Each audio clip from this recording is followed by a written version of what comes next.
Hey guys, what's up? Welcome back to online classes and have a pleasant morning to all of you.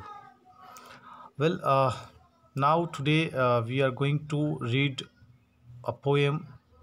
The topic name is Amanda and it is being written by Robin Klein.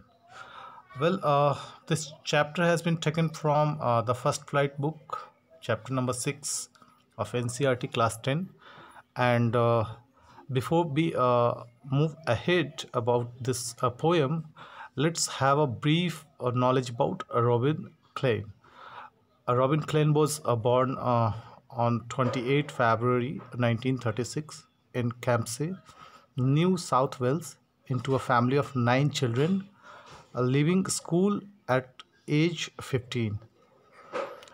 Klein worked several jobs before becoming established as a writer, having her first story published at age 16. And Klein is widely considered one of the Australia's most prolific and beloved by young age authors. Right. Well, let us go ahead and read the poem line by line, and then I will just try to explain the lines also. Well, now first of all we'll start reading this poem, and then we will go to the word meaning, difficult word meaning. Don't bite your nails, Amanda. Don't hunch your shoulders, Amanda. Stop that slouching and sit up straight, Amanda. Now here in this first stanza, you can see the word hunch, the word slouching are difficult to understand. So I'll tell you the word meaning of this. Hunch, to bend the upper body forward. थोड़ा सा bend हो जाता, झुक जाते हैं ना, बैठते हैं तो कंफर्टेबल फील करने के लिए हम अपने शोल्डर को, कंधे को थोड़ा झुका देते हैं. That is called hunch. Slouching means to move lazily, अटपटे मन से आगे मूव करना. Now you can see here in this bracket there is sentence written. There is a languid emerald sea where the sole inhabitant is me, a mermaid drifting blissfully. Now mermaid is a creature, you can say it is like a fairy tale creature type which is found in the sea. Emerald sea is greenish water, and you can see drifting blissfully, like blissfully means happily, and drifting to move slowly with the flow. Now let me explain the first stanza and its summary. I'll tell you. Now in the first stanza you can see Amanda's mother is talking, speaking to her. She's talking with her, and you all know that how the moms behave with the children, like they will keep you telling the things to do which you are not supposed to complete. So she will keep interfering in your work and she'll make you remember the things to be completed. In the same way here in the poem, her mother, Amanda's mother, is talking with her. She tells Amanda in a very strict voice not to bite her nails, since she was biting nail. Then she tells Amanda not to slouch her shoulders, not to bend her shoulder. Instead, she wants Amanda to sit up with her back straightened. Now, as you can see, in our society, most of the time, there are certain code of conducts made for the children's, and most probably these are made for the girls. Girls should not go out, girls should not do this, girls should not do that. तो इस तरीके का बहुत सारे code of conduct जो बनते हैं हमारे सोसाइटी में, सेम उसी तरीके से कोड ऑफ कंडक्ट जो है इस अमेंडा के लिए भी है. And most probably all the parents enjoys this freedom of telling to their children. In the same way, in first stanza we can see how her mother is telling her the things to do. Now let us read the next stanza of the poem. You can see, however, in bracket the sentence is written. I'll tell you about that also. Like in this stanza, when her mother is talking with Amanda, she's on other hand thinking something different from her mother. Now she's now comparing or imagining about herself, like she has been transformed into a mermaid, which is like found in the sea, and she's now drifting with the flow, moving slowly with the flow of that sea water, and she's feeling so blissfully. She's quite happy in this picture. Actually, at the same time her mother is scolding her, and at the same time she is thinking quite different thing from her mother. She's not caring about the things her mother is saying to her. Now let us read the next part of the poem. Did you finish your homework, Amanda? Did you tidy your room, Amanda? I thought I told you to clean your shoes, Amanda. In the bracket you can see the things which is going on in Amanda's mind at the same time is like, and this is the response, the thing which is going on in Amanda's mind is the response of the words or the sentences told by her mother. Now you can see here, I'm an orphan roaming the street. I pattern soft dust with my hushed bare feet. The silence is golden, the freedom is sweet. Now in this part you can see, Amanda's mother is, let me explain you. I'll show you the summary of the second stanza. In this stanza we see Amanda's reaction to her mother, correcting her on the proper way to sit.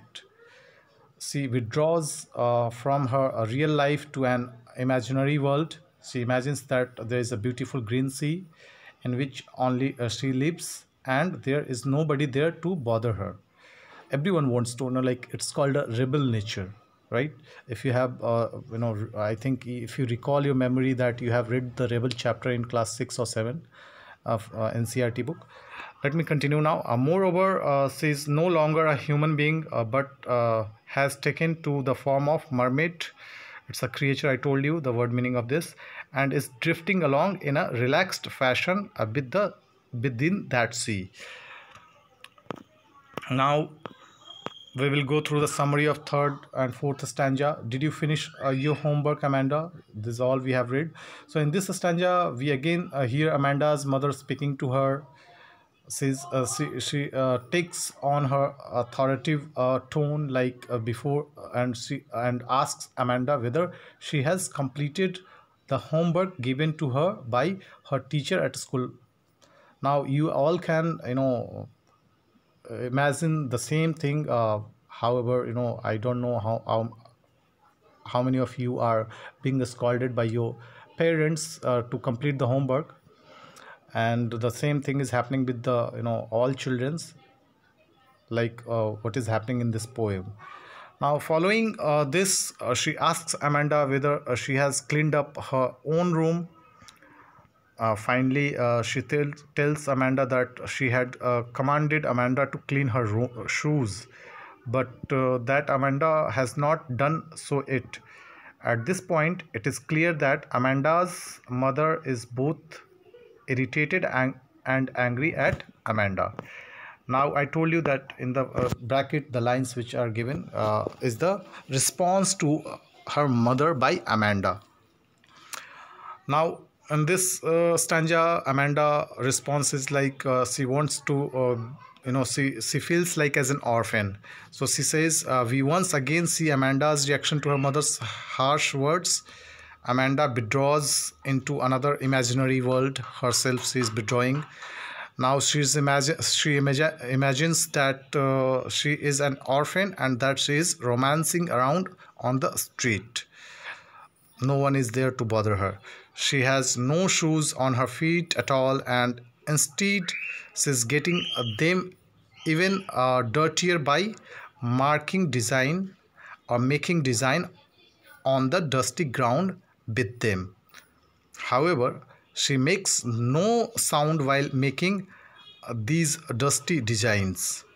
She cherishes the silence as well as the freedom to do as she likes in the world of her imagination. Now let us read the fifth and sixth stanza of this poem. Don't eat that chocolate, Amanda. Remember your acne, Amanda. Will you please look at me when I'm speaking to you, Amanda?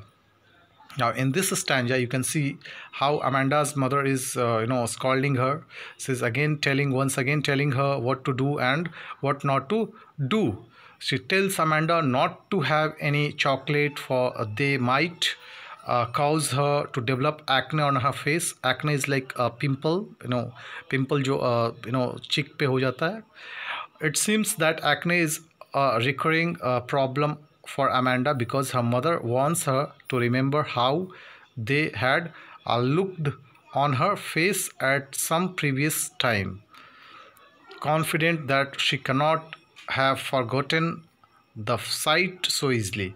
Now, perhaps this unpleasant memory has made Amanda turn her face away, because in this age, children like to see their face in the mirror, right? Everyone wants to look better at this age, isn't it?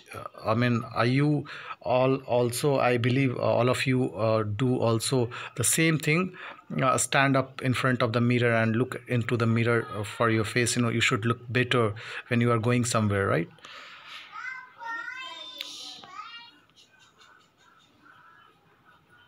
Perhaps this unpleasant memory has made Amanda turn her face away, for her mother then tells Amanda to look at her while she's speaking, as a sign of respect towards her.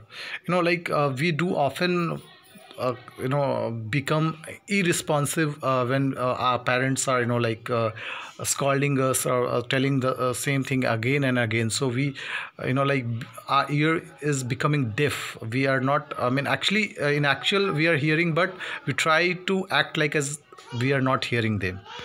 Now in sixth stanza you can see, I'm Rapunzel, I have not a care, life in a tower is tranquil and rare. I'll certainly never let down my bright hair. So in this stanza, how Rapunzel is a you can say fairy tale. It's a character. I'll discuss it. In this stanza, Amanda withdraws into her fantasy world for the last time in order to escape from her mother's ragging. She imagines herself to be Rapunzel. She imagines that she is perfectly happy to live alone in Tar, for she has nothing to worry about. Last life over, there is peaceful, and not too many people know what that is like. In fact, she is so happy with her life that she will never let down her hair in an attempt to escape from the Tar. Well, dear student, I think you have understood till sixth stanza of the poem, and I will be continuing the same poem in a next video. And if you are having any problem in understanding, you can ask me privately. And in second video, we'll be dealing with the literary or poetic device used in this poem, along with the remainder part of same poem. Till then, bye, take care, and have a nice day. Thank you, everyone.